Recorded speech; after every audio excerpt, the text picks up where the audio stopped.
بسم اللہ الرحمن الرحیم۔ حضرت محمد صلی اللہ علیہ وآلہ وسلم نے فرمایا، قرآن پڑھو کیونکہ قیامت کے دن یہ اپنے پڑھنے والے کا سفارشی بن کر آئے گا۔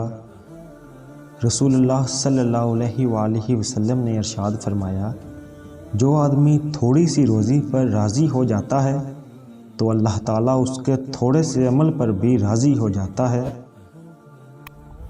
حضرت محمد صلی اللہ علیہ وآلہ وسلم نے فرمایا، درج ذیل 5 لوگوں کو رات کو نیند نہیں آتی۔ وہ 5 لوگ یہ ہیں: نمبر 1، جو کسی کے قتل کا ارادہ کرتا ہو۔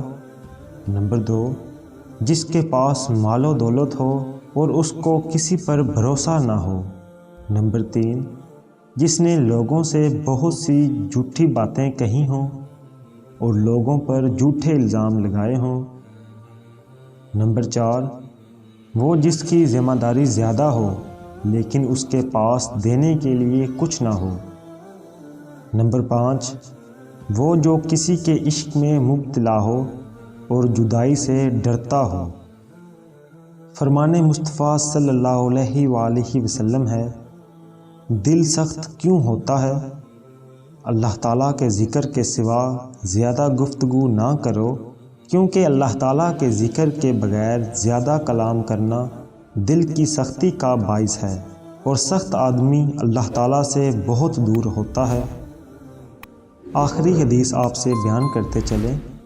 حضرت ابو ہریرہ رضی اللہ تعالیٰ عنہ نبی اکرم صلی اللہ علیہ وآلہ وسلم کا فرمان نقل کرتے ہیں، اس شخص کی ناک خاک آلودہ ہو، مزید خاک آلودہ ہو، مزید خاک آلودہ ہو، یعنی بار بار ذلت و رسوائی کا شکار ہو۔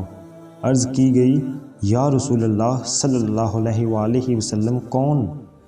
آپ صلی اللہ علیہ وآلہ وسلم نے فرمایا، جو شخص اپنے والدین کو بڑھاپے کے عالم میں پائے، ان میں سے کسی ایک کو یا دونوں کو، اور پھر ان کی خدمت کی بدولت جنت میں داخل نہ ہو پائے۔ یعنی کہ اپنے والدین کی خدمت آپ سب پر فرض ہے۔ جو بندہ اپنے والدین کی خدمت نہیں کرتا وہ جنت میں داخل نہیں کیا جائے گا۔ امید کرتے ہیں آپ کو ہماری یہ ویڈیو بہت پسند آئی ہوگی۔ ویڈیو کو لائک اور چینل کو سبسکرائب کر دیں۔ ملتے ہیں اگلی ویڈیو میں۔ اللہ حافظ۔